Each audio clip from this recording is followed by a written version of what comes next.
Hello and welcome to Reporters, the best from France 24's correspondents from around the world. Pakistan's conflict with Taliban militants is always in the news, but what's never reported is the persecution of ethnic minorities there. Members of the Ahmadiyya community say that they are Muslim, but their exact beliefs make them a target. Muslims, particularly fundamentalists, say that they want to wipe them out. The state's accused of standing by and letting this persecution go on. France 24's Cedric Moll-Laurençon's been to the heart of the Ahmadiyya community in Punjab. Cedric will be speaking of that after his special report. The snipers keep watch from the minaret as the faithful are called to prayer. From every window and from every street corner, Lahore's Darul Zikr mosque is closely guarded.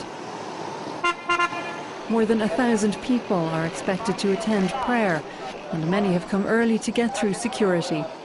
Nothing is left to chance. I'm searching for any unwanted thing that could be a weapon, an unidentified person, or anything which can harm other people. Inside the mosque, the searches continue. Armed guards are everywhere, even in the prayer hall itself. No fewer than 6 of them watch over the imam. The angels have always protected the Prophet's disciples like guards. We should take them as our example. Keeping ourselves safe is a sacred task entrusted to us by the Prophet Muhammad. The prayer, the mosque, the imam, all are emblems of Islam. And yet here in Pakistan, these men are not considered true Muslims. They are the Ahmadi. They believe in a Messiah born in the 19th century and preach non-violence. But many have paid for these beliefs with their lives. In May of this year, in the middle of Friday prayers, 6 Islamist assailants stormed the Darul Zikr mosque. Their killing spree lasted for 2 hours. It left nearly 100 worshippers dead. These pictures were filmed by a man using his mobile phone as he hid under a heap of dead bodies.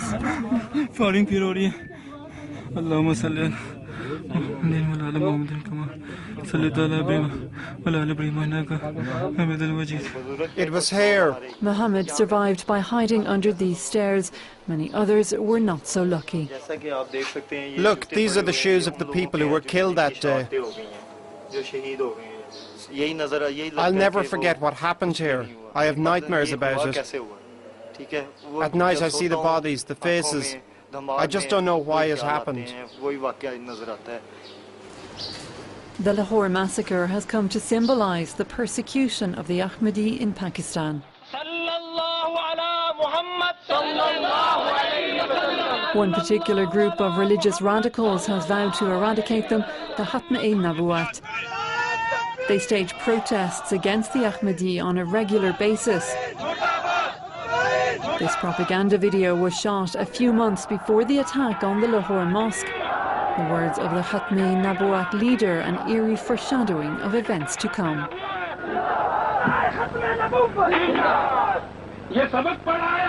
We will continue our fight until the Ahmadi scourge is eliminated.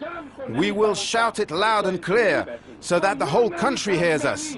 And if anyone wants to stop us from carrying out our sacred mission, then they had better remember that man lives but once and dies but once.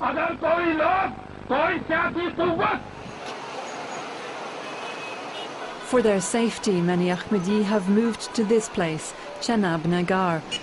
Over the last 40 years, the city has become something of a promised land for them within Pakistan. 99% of Chenab Nagar's 60,000 inhabitants are Ahmadi. It's a closed community, wary of strangers.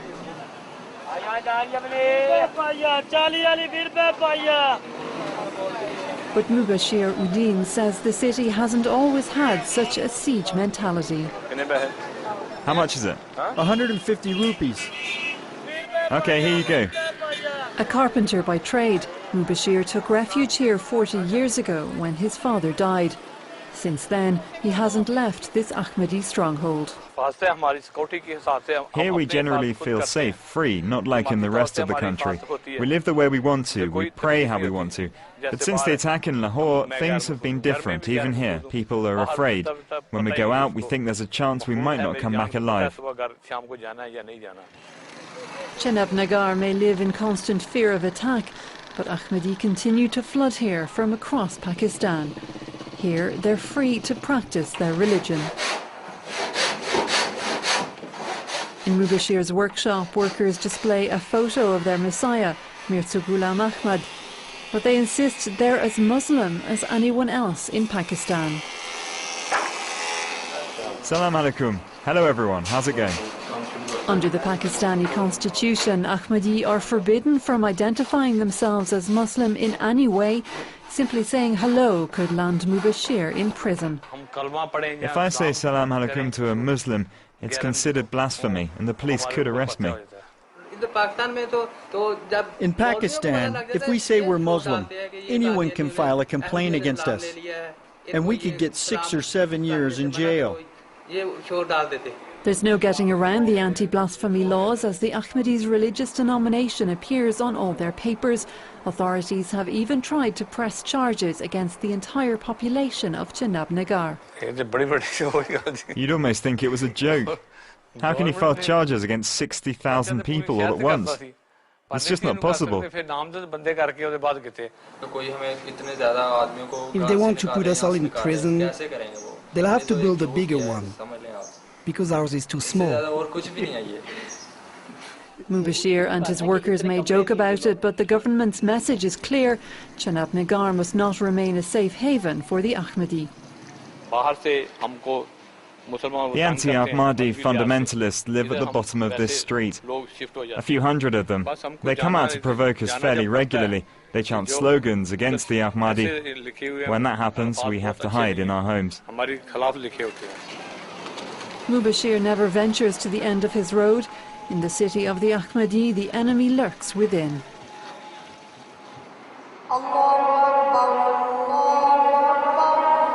In Chenab Nagar, only one mosque is allowed to issue the call to prayer. It's the mosque of Khatme Nabuwat, the radical anti-Ahmadi movement. Today, a distinguished guest is visiting. It's Abdul Latif Chima, the man we earlier heard at a demonstration calling for the murder of Ahmadi. In front of a Western camera, Chima's tone is slightly different. But the message remains the same. Dr. Iqbal, Pakistan's greatest poet, said that the Ahmadi were traitors to our nation, traitors of Islam, and that they must be eliminated. And we believe what Dr. Iqbal said. The mosque is also home to a madrasa, an Islamic school headed by Mullah Mughira. In his class, 100 or so children learn the Quran by heart. They all come from poor families. Most of the pupils are more or less illiterate.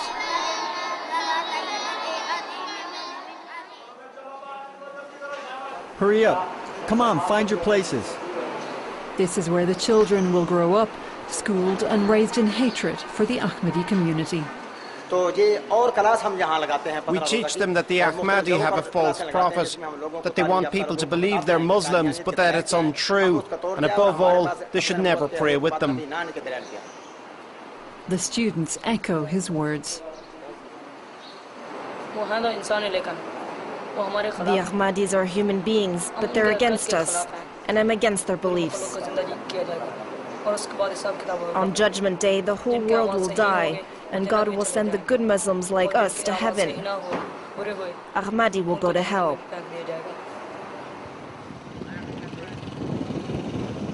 This radical ideology is preached throughout Pakistan. For the Ahmadi, it doesn't bode well. Mubashir knows this better than anyone. 2 days ago, the carpenter took in his sister and nephew, who had to flee their village. How are you feeling today? Any better? A bit, but the scar still hurts. Mansour was stabbed while trying to protect his father from an attack by a religious extremist, but in vain. We were asleep, and I was woken by a noise. There, next to me, was a man stabbing my husband. I called my son. He jumped on the man, but he got hurt too, and the man ran off. When the police arrested the murderer, he shouted that he wanted to kill more Ahmadis, so he'd be sure of going to heaven. This all makes me so sad. I'm angry too, but what can we do? Nobody does anything to help us, only God can save us. In the cemetery of Chenab Nagar, dozens of new graves are testimony to the oppression of the Ahmadi. The victims of the Lahore massacre have been laid to rest here. For the community, the graves are an open wound. Here it is, my brother-in-law's tomb. We buried him here with the victims of the Lahore attack because he was killed just a few days later. When I see this, I feel like all of humanity itself is dead. God will never forgive this crime. But I still feel hopeful that the violence will end someday. The mullahs will keep on fighting us, and the government will continue to allow it. But eventually God will help us stop it all.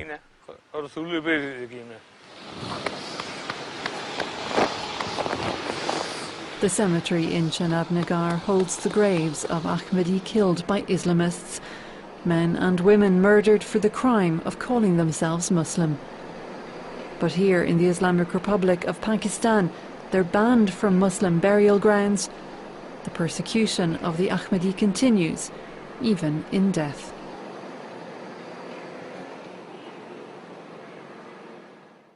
Our reporter Cedric Moll-Lawrenson is here in the studio. Cedric, we saw the serious nature of the facts in your report there. How long have the Ahmadi been persecuted in this way? When Pakistan was created, established in 1947, Ahmadis were not persecuted. They were regarded as full-fledged Muslims. And in 1974, under the pressure of extremist religious movements, the constitution has been changed. Ahmadis have been ranked among the religious minorities. What the fundamentalist groups are saying is that Ahmadis are questioning one of the basic values of Islam, namely Prophet Muhammad being the last of the prophets. The Ahmadis say something different, but the religious Islamic movements are more and more influent. The attacks are numerous, and the state is standing by. State in a moment. In terms of religious tolerance, Pakistan isn't well known for that worldwide. There must be other religious groups who suffer a similar plight. In theory, even if Pakistan is an Islamic republic, the religious minorities have the freedom of worship, and the white band on the flag represents the minorities. But in reality, most of the religious minorities are persecuted, and those attacks against minorities have been increased in the past month. Shiites, representing 20% of the population, were victims of very spectacular and bloody attacks. Same thing for the Sufi, which is a mystical branch of Islam, and for the time being, a Christian woman, Kristen Bibi, was condemned to death some weeks ago for blasphemy because she has violated the laws on blasphemy. She's said to have said things against Prophet Muhammad. She's been jailed. Her trial will be held in several days, but she is at risk of death. When we report about Pakistan and the Taliban, the question who actually is in charge often comes up. What I think you're saying here is that the state is so weak that on that international scale they can be judged in some way, but even on this community level, it's failing. It is a failure, a total failure. In fact, traditionally, the Taliban, the activists were attacking the security forces, but they became aware that the attacks against minority religious groups were more efficient to destabilize the Pakistani state. In the past months, every time there was an attack against a minority, either the Shiite processions, the Sufi temples, the Ahmadi worship places, the reaction of the population were violent. People attacked the police forces, the military, there were some riots in the streets. In fact, by attacking religion, we are touching the core of Pakistan, the sectarian